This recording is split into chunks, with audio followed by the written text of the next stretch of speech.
Thank you so much.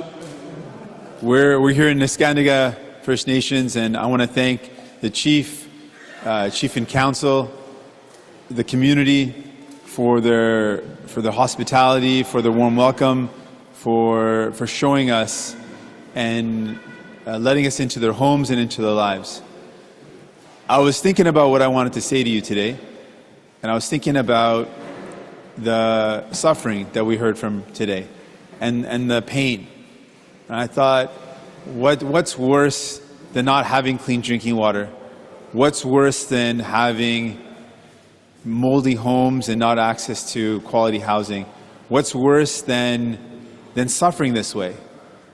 And I realize it's suffering in silence. It's when you suffer and you struggle and no one knows about it. It's that feeling that I mentioned B, I got to clarify, B is 10 years old, which makes that story even all the more heartbreaking. And when her cousin Lyndon, they talked about feeling like you're put in a box, in a drawer, and left to be forgotten.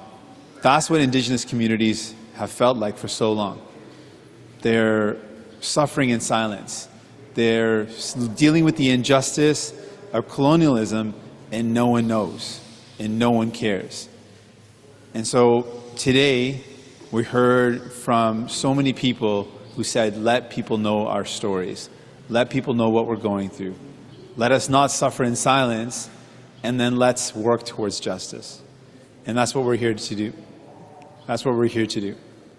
We want people to know that this is what's going on in our country, one of the wealthiest countries in the world, a country that has all the resources, all the technology, all the know-how to fix these problems. These problems should not be here. No one should have to deal with not having clean drinking water. No one should have to deal with a housing crisis. And the pain that we heard from people today should not be someone's reality, should not be what people go through. And so I want folks to know we are here for you. We are here to fight for you. We hear you. We see you. We want to share your stories, and we want to fight to make sure that this never happens again.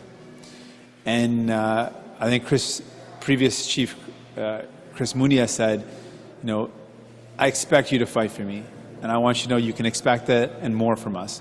We'll not only fight for you, but we will never give up until you get justice. Aujourd'hui, on est ici avec la Première Nation Neskantaga, et j'ai voulu partager la douleur et ce que j'ai vu aujourd'hui, les histoires qu'on a entendues. Et j'ai réfléchi sur la question, qu'est-ce qui est pire de ne pas avoir accès à l'eau potable? Qu'est-ce qui est pire de ne pas avoir accès au logement sécuritaire? Qu'est-ce qui est pire de souffrir comme ça? Et je veux répondre, c'est de souffrir en silence, d'avoir ces grands défis dans un pays assez riche que le nôtre et personne ne sait ce qui se passe. Ça, c'est pire que de ces souffrances, que ça existe dans un pays assez riche que le nôtre et les autres gens ne savent pas. Donc, ce que la communauté a dit à chaque reprise, ils ont dit « partagez notre histoire, partagez ce qu'on fait face ». Parce qu'on veut que les gens sachent ce qui se passe et on veut le changer. Et c'est notre engagement. On va continuer de se battre pour les gens, pour la communauté, pour l'eau potable, pour le logement sécuritaire, et c'est mon engagement. Merci. And with that, I'm ready for any questions. Je suis prêt pour vos questions.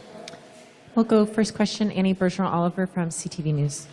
Hi there. My first question is actually for the Chief. We heard a lot today when we were touring the water treatment plant that it's old, it's just not working. I'm wondering what you think is the best path forward for any federal government. Is it just to scrap the treatment plant completely and start from this ground up? Do you think that would be the fastest, most efficient solution to get your community clean drinking water? Currently, as you know, some of you know that the project itself is still going through its stages of the project is still ongoing, and it's really troubling to find over the course of our years, even though the water treatment plant is being upgraded, that we still have an existing piping system, for example, that's in the community.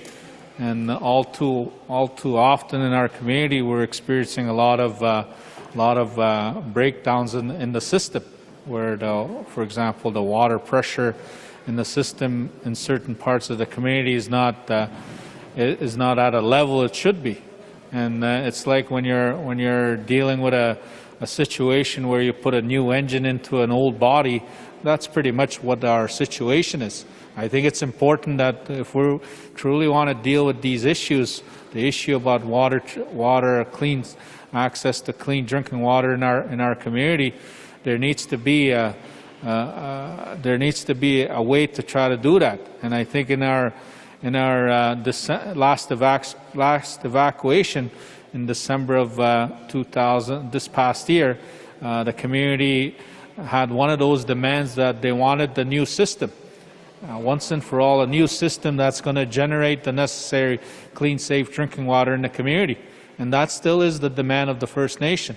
And we've worked with the minister that was responsible for Indigenous affairs, and there hasn't been any real concrete solution as to how you're going to truly address those issues, the issues of the current system that's in place, an existing system that a new an upgraded water treatment plant is being worked on. So definitely, I think the community needs a new system. It needs to be fixed the right way. It needs to produce the necessary clean, safe drinking water for our community members, because we're heading into the 27th year of this boil water advisory. And the fact that there's a lot of uncertainties, there's a lot of trauma that's being inflicted as a result of lack of clean, safe drinking water in our community is not just. It's not something that the community of Neskantaga wants to continue. We need to resolve this issue in a way that's going to produce the necessary clean drinking water for our people. Our people deserve that. We have fundamental rights to clean drinking water. These basic human rights have not been respected and honored for over a quarter century. So we certainly have those situations, and the crisis continues in our community because of lack of unsafe water that seems to be continuing today in our First Nation. So definitely we need to do something better that's going to allow for our people to enjoy access to clean drinking water. We heard an elder say she doesn't trust the water that's coming into the taps, that's coming into her home. And these are the things that we're facing daily. We're having to walk for a kilometer or two just to access clean drinking water. And today we found out this afternoon that our RO unit is down right now. And these are things that happen on a daily basis. We know that we know the work that has to be done, but there has to be the willingness to address these issues once and for all. So this is what Neskantaga is trying to bring awareness on. So miigwech. Your government, your community, as well as other First Nations communities across the country, have been promised by successive governments that they're going to make reconciliation a priority, that they're going to improve the living conditions in terms of housing, remove the mold, clean up the water. And for decades, that hasn't happened.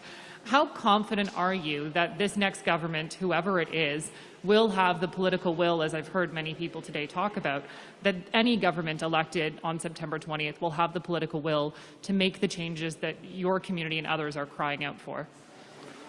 Well, what I can say, what we can say to you is you've seen it firsthand, when promises are made, when commitments are made to the people, especially people that are most vulnerable in terms of the many issues we're facing. You've seen the first-hand look what our people are facing.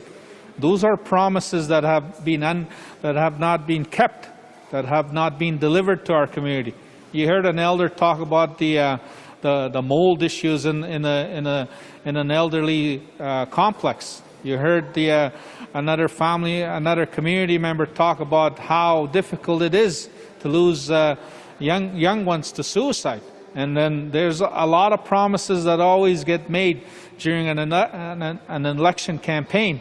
And that has to stop. There has to be more than just committing in a certain period when elections are called that you're going to do this, you're going to do that.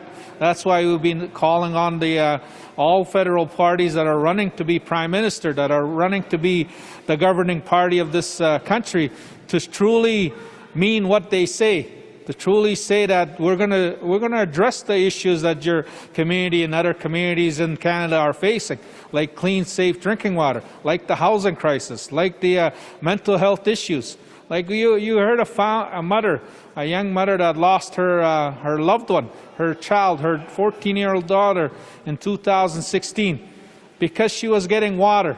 She was getting water. She walked a kilometer or two to get that important resource, that important thing that she needed in order to carry on her day-to-day life, only to come back that her daughter had taken her own life.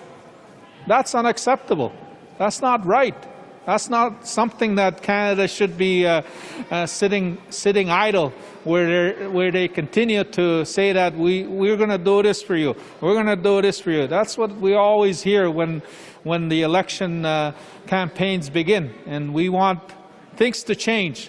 And we put ourselves out there to the public, to you, all your media outlets that are here, to hear us firsthand what our people are going through, what other communities are going through when it comes to the mental health issues, when it comes to the housing crisis, when it comes to the infrastructure issues. These are basic, fundamental human rights that needs to be honored and respected. Not just a few, but all of us, First Nation people, have every right to enjoy the standard of living and the quality of life that is often taken for granted in other parts of this country. Next question, David Thurton, CBC News. First of all, just the community, thank you so much for having us and sharing your stories with us. I really appreciate that. Mr. Singh, just in talking with the community, clearly there are a number of issues that are at play here. And it's not just money, whether it be, making sure that there's people that are properly trained, equipment, even just making sure that the contractors that are coming up here are genuine and they're going to do proper work. So I'm just wondering if you could elaborate, what more is an NDP government going to do to make sure that the situation that's happening here and in other communities never happens again? More than just providing money. This is really important for folks to know. Indigenous communities have the solutions. They know what's going on. They've been pointing out the problems. They've been saying this is not going to work and this will work. And what we've seen for a long time is an Ottawa knows best or a top-down approach. So one, it has to be Indigenous-led. You have to see a partnership, an allyship, a collaborative approach where you're working with Indigenous communities and supporting Indigenous communities. That's one fundamental thing that's got to shift. And then it really is not a question of the resources, because we know they're available. It's not a question of the capacity. We know that Canada has the capacity. We heard from Chris Moonias, previous chief, who's talking about surrounding this community. There are mines and mining operations that have clean drinking water. So he pointed out really clearly, how can they have this problem solved? They're also remote, they're also far away from central hubs, but they have clean drinking water. So what is lacking? Getting it done. If you wake up every day as a government and you say that it's a priority to make sure we fix the problems Indigenous communities are faced with, every single day are looking to say, how do I make sure every community has clean drinking water? How do I make sure we deal with the housing problem? If that is a priority that you deal with every single day, it doesn't take 6 years to solve this. It doesn't take decades to solve this. This will get fixed. And so really it is making this something that can no longer continue. It is drawing a line in the sand and saying, no more. From this point onwards, we're not letting this continue in our country. That's the type of conviction that's required. That's the type of conviction we're bringing to the table. Prochaine question, Jean-Sébastien Cloutier, Radio-Canada. Monsieur Singh, je continue sur la même lancée que votre réponse. Il y a le manque d'eau potable, mais c'est pas que le seul problème. Ici, on l'a vu. En quoi vous pourriez réussir à diminuer les suicides chez les jeunes, à diminuer la pauvreté, à augmenter la quantité de logements? Je veux dire, on dirait que tout votre programme est inspiré d'ici, là. On dirait qu'ici, c'est tout ce que vous critiquez au Canada. Mais en quoi vous pourriez faire mieux que les gouvernements précédents? Quelqu'un a dit aujourd'hui que le système n'est pas brisé. Et c'était une phrase puissante, parce qu'elle a dit que ce n'est pas un système brisé. Le système fonctionne exactement comment il était planifié de fonctionner. Ça veut dire que ce n'est pas par hasard que les communautés autochtones ont des conditions horribles pour vivre, parce que c'était le but de créer des conditions comme ça. C'était exactement pourquoi on a des systèmes qui continuent de créer ces conditions, parce que c'était le but de ces systèmes. C'était le but du colonialisme. C'était le but de créer des conditions qui est horrible pour la vie. Et on veut complètement changer ça. C'est une approche différente. On ne veut pas faire des petits ajustements. On veut complètement bouleverser un système créé pour opprimer une communauté. C'était un exemple de racisme systémique. C'est un exemple de discrimination systémique. C'était le système et on veut le changer. Et en sous-question, vous dites que c'est un problème de volonté politique. En même temps, les libéraux ont quand même investi 2 milliards de dollars pour essayer d'améliorer la situation de l'eau potable. Il y a 109 avis d'ébullition qui ont disparu depuis que Justin Trudeau est au pouvoir. Est-ce que c'est pas sévère un peu de dire que c'est un manque de volonté? Oui, parce que ici, le plus vieux communauté qui n'avait pas accès à l'eau potable continue de ne l'avoir pas. Donc, oui, c'était un manque de volonté. Et c'est pourquoi j'ai dit à plusieurs reprises que les promesses brisées de M. Trudeau blessent les gens. Parce qu'on a des enfants ici, on a vu leur placard, le message, on a besoin de l'eau. On a besoin de l'eau.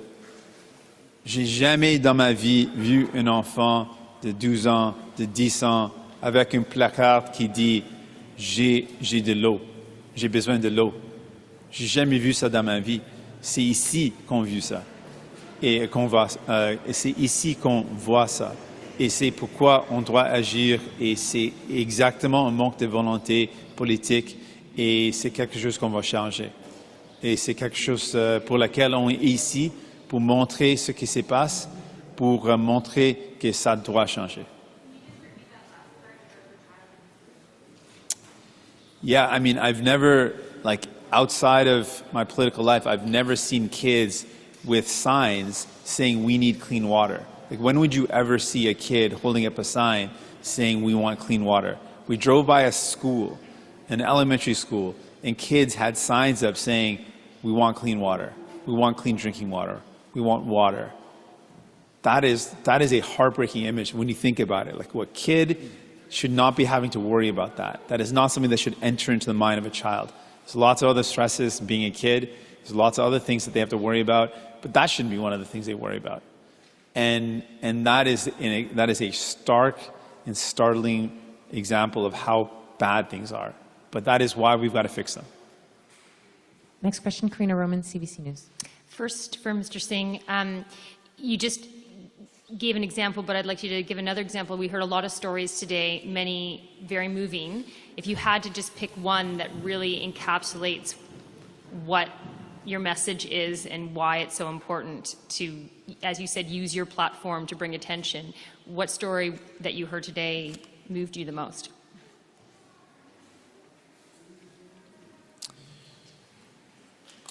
It's hard to really choose one story. They all together paint a picture. But I guess what I can't shake from my head is Marilyn, who didn't have water at her house.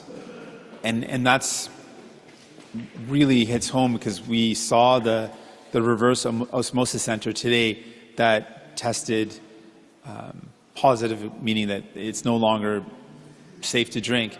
So the source of water in this community is like a reverse osmosis machine that you would see in a grocery store, except for this one is battered and looks like it's past its best day. That's where the community goes for water. Marilyn was at home and her daughter said, we don't have any water. First of all, when would that ever happen? That your kid would say, Mom, I don't have any water. How would you feel as a mom to hear those words? I can't imagine that. And Marilyn's voice was choked up telling the story, and I don't understand how anyone else could have left that not feeling choked up. Her daughter said there's not clean drinking water at home. And then she walked. She said, okay, I'm going to go get some water. She had to walk. She didn't have a vehicle. She had to walk a couple kilometers to go get that water. And in that time, when she came back, her daughter took her own life. That talks about the plight of what's going on. It talks about the suicide, youth suicide, lack of clean drinking water. And to this day, Marilyn thinks, what if we had clean drinking water and I didn't have to leave the home? Maybe my daughter would still be alive. That's tough. I have a question for the Chief. I know we talk about how actually resources are not the only issue, political will, working collaboratively with First Nations to try and solve these problems. But from a resource point of view, it does sound like when you talk about a new engine in an old body, that a great problem here is the distribution system in terms of actually making sure that you have clean water when you turn on the tap, not just at the treatment plant. Do you have a sense of, what it would take to replace or fix the distribution system, how much money it would take, how long that would take, whether you think that the next government, whoever that might be, should make that a priority, and would that be a big steps to solving the problem here? I think, first of all, we know we have a problem in our community. It's still ongoing for the last 26 plus years. We know what it's going to take. It's going to take some political will. It's going to take a commitment to the First Nation to fix the water crisis once and for all. I think when we talk about all the resources that are enriched around our area, we have industries, we have governments that wants to access our lands, and yet they don't find the political will or the commitment to try to fix our water system or our aging system that's in the piping. It's still going to create problems as we move forward. Even if we have our upgraded system working properly, you're still going to deal with issues around the community. Those issues still exist today. There's certain parts of our community that don't have the pressure even to do their to have water into their sinks to wash dishes. That's what's happening in our community. And there needs to be more than just talk, more than just words that this is what we're going to do for you. If you mark an X on us, if you do this for us, it shouldn't have to come to that. There's an obligation here. There's a moral obligation here and an obligation to our people to get this thing right, to fix this once and for all. What we've been saying all along is we want a system that's going to work, that's going to function, that's going to do the things that it should do. That's produce the safe, clean drinking water in our homes. So you don't have to have rashes. You don't have to have sores. All of you seen Renita's story. What she's going through. She doesn't use water that comes out of her taps because of the adverse impacts that it has on her body, on her feet, on her skin. Why does it have to continue like that? Why does it need to be like that? It doesn't need to be like that. You don't have to have people losing loved ones because they have to get clean drinking water. You don't have to worry about an RO unit malfunctioning. That should be a given to have clean access to clean drinking water. It shouldn't be like that. We live in Canada, the richest country in the world. We live in a country that's supposed to take care of its own. And a lot of our people in Neskantaga don't feel like that. They feel that Canada has abandoned them, has neglected their quality of life, whether if it's water, whether if it's housing, whether if it's mental health, or addressing the unmarked graves of our loved ones that were lost at the residential school. A lot of those issues creates trauma, creates grief, creates painful experiences that are still very evident in our communities, in our community right now. And that's what you heard. That's what you heard today. And that's what we're asking you to share that to the public, to let them know that this is still what's happening in our communities. Communities like Neskantaga, communities across this country. That's why we weren't too happy. We were disappointed in the way the Aboriginal and indigenous issues are being raised. Very non-existent in this election campaign that's happening today. September 20, you have a voice. You have to hold the leaders accountable, the parties accountable, for everybody. What are they going to do for our people? What are they going to do for people like Marilyn, for people like Renita, for people like Marceline that shared her story that she has to live in a mold-infested crawl space. She smells that mold in her place. This is a 75-year-old elderly person that lives in our community. What is the next government going to do for our people that require those supports, that require those services? That's what we're talking about here. We're not making this up. This is the reality of what our people are facing on a day-to-day basis. All of you went in for a few minutes in these situations. All of you went in for maybe a few minutes, 5-10 minutes in these houses, the conditions that our people are facing. But a lot of our people that live in these conditions have to deal with that, have to experience that day in, day out. Why does that have to continue? It shouldn't. It shouldn't continue. It should be an urgent issue for this country to address the living conditions, the conditions that are third world in communities like Neskantaga and other communities right across this country. That's what we're talking about here. We're not making this up. This is the reality. This is the reality of what our people are facing, and not just in Neskantaga, but right across the First Nation communities in this country. Next question, Althea Raj, Toronto Star. This is actually a question for the Chief. Mr. Singh has taken one of the last days of the election campaign to come here and to help highlight the issues that your community has graciously spoken to us about. You mentioned it in your last answer, but I'd like to hear you a little bit more on it. What does it tell you, or what message do you take from the fact that Indigenous issues really have not been a significant part of this election campaign? It tells us a lot of where our society is in today. It tells us a lot about why this campaign is not really hitting the issues that matter to us in our communities, in our community of Neskantaga. But it does tell us a lot when we send out an invite in our Twitter to invite all federal leaders to come to our community.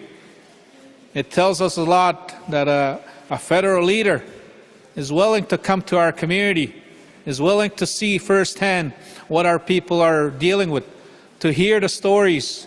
This is the very same place this individual, Jagmeet, the federal leader of NDP, came in with Charlie Angus, with other leaders from his party, to listen to our people, what they had to share, to hear stories of anguish, to hear stories of pain, to hear stories of what water, for example, has done, unsafe safe, clean drinking water has done to them, to their families.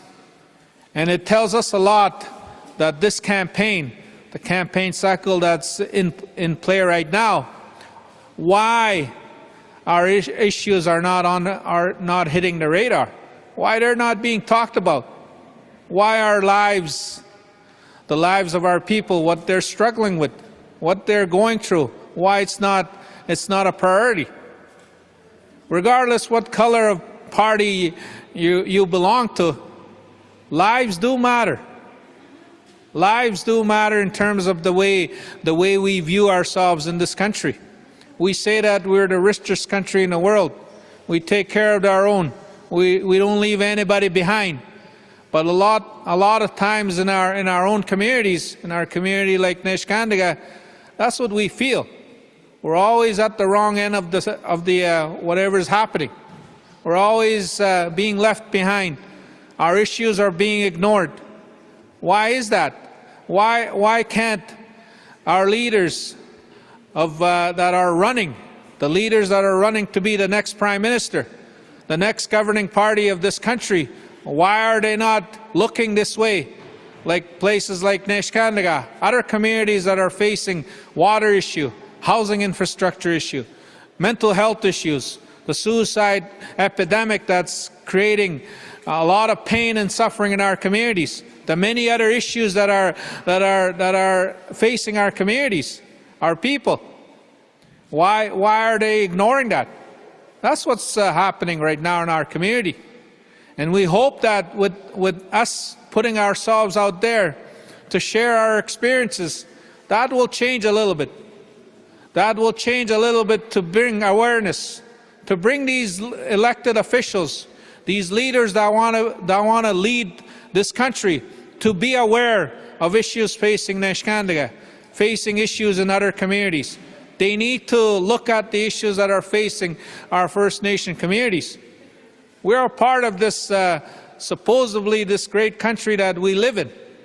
We signed a treaty.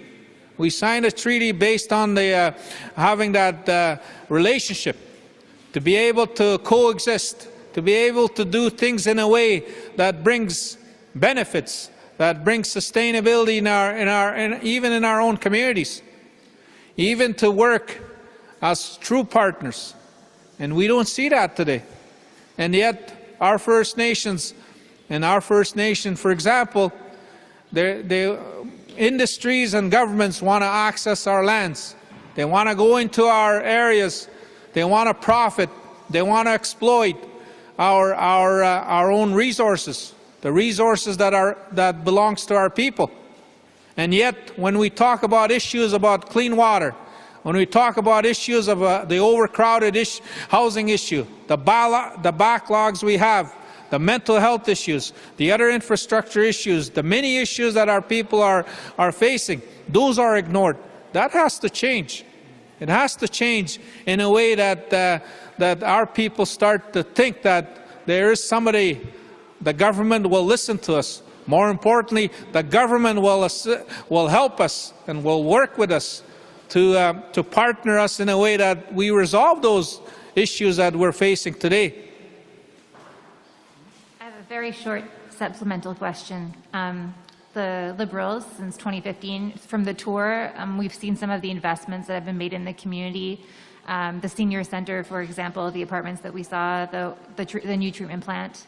But when Justin Trudeau ran in 2015, when he was elected, he said the most important relationship to him was the relationship with indigenous people.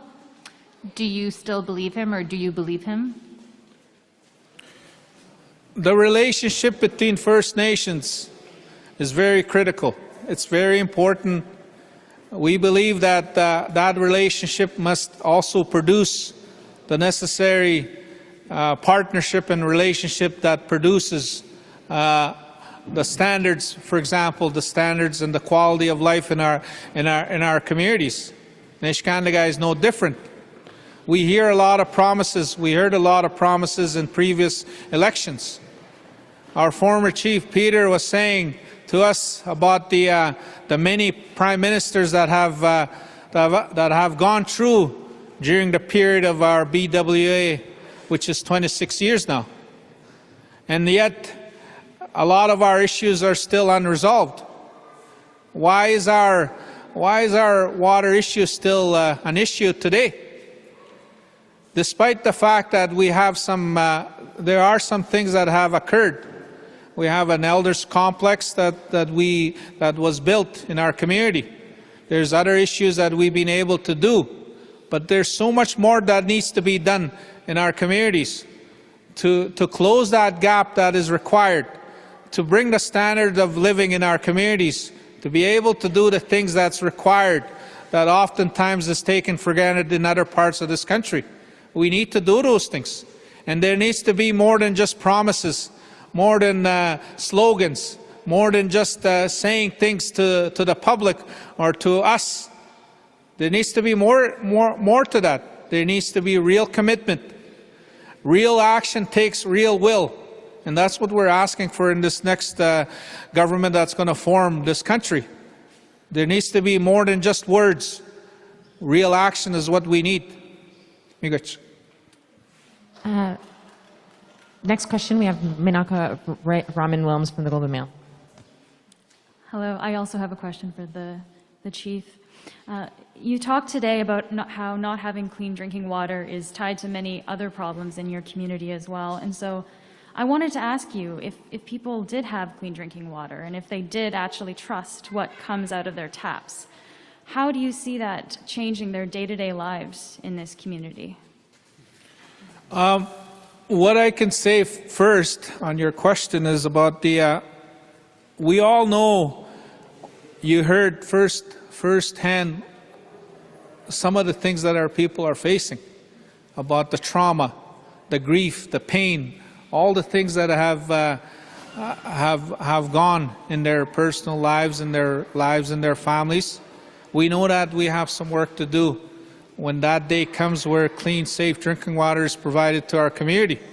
There's going to be a lot of healing because the trauma that has been inflicted as a result of all these issues we faced in the community, it's going to take time. There's going to have to be significant commitments to ensure that the community is properly supported. Our communities are properly supported to address those issues. It's not just going to be an overnight thing when the community says that or when we say that the clean, safe drinking water is available. Turn on your taps. Turn on your taps and drink from your tap. It's going to take some time because of the trauma that has been going on for so many years. Former Chief Chris said that we're in 9,700 something days. How many months and how many years is that? That's over 26 years. And I think it's something that we need to work with.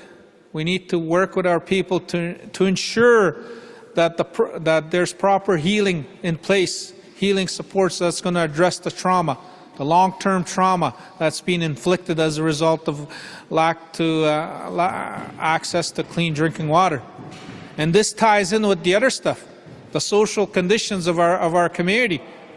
In 2013, former Chief Peter Moonias and the community declared a state of emergency due to the fact that we had a lot of young people that were taking their own lives. Still, that state of emergency still exists because the social conditions have not changed, have not improved to the point where things are changing for the better. We still have work to do on that. If we are able to resolve the water issue, there's a lot of other things. The other issues, the quality and the standard of quality of living issues that we need to also address. So there's a lot of work that we need to do as a community. And this is where we talk about the true partnerships, the political will, the will of the next government to work with our First Nations right across this country, to make sure that those gaps are closed.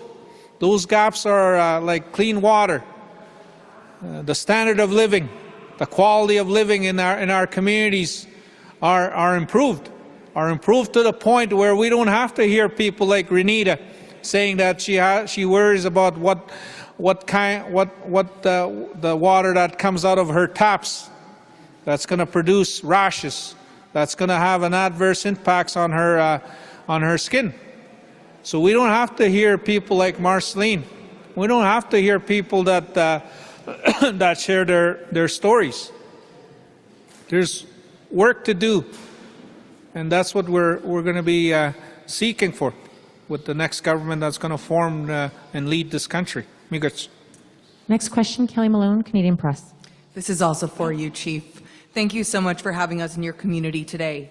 So Conservative and Liberal governments have overseen this water advisory for more than 26 years and have committed to or promised an array of solutions or dollars that you, community members, describe today often as Band-Aids. So what do you expect to see in tangible action if there's an NDP government or any government that would assure that it would actually be resolved? And what timeline do you want to see from any elected government? I think it's important that to understand the magnitude of what Neskantaga has gone through. 26 years. Basically, what we say is we want action, and we want action right now. We want those commitments to make a difference in our community. Even if somebody says, if the government says we're going to commit, this is what we're going to do. As each day passes by, and we said this in our press conference when we did the agreement in principle statement. We said that regardless if there's a commitment from the government or the next government, we still are going to be facing issues in our community due to the access of clean drinking water, lack of access, the housing situation that our people are facing, the mental health issues, even the pandemic that's facing us today. We need action. We need something that has to be done quickly. There has to be a sense of urgency on the next government that forms and leads this country. There has to be a sense of urgency. There has to be immediate means to address the issues that our people are facing, not just in this community, but right across this country. There has to be a way to establish that relationship, that better relationship that some prime ministers have said the most important relationship in this country. You have to be able to do, and you have to show that it really does impact us at the local level. We're not just asking for words. We're not just asking for announcements. We're asking for real action at the local level, where our people can actually experience the real positives of those actions that are going to address and improve their lives. That's ultimately why we are here. Ultimately, why we're addressing the issues, why we're sharing issues like the water issue, the housing issue, the mental health issue, the other issues that our people share today, is because we want things to improve, and we have an opportunity to do that. This concludes our press conference. Thank you, merci.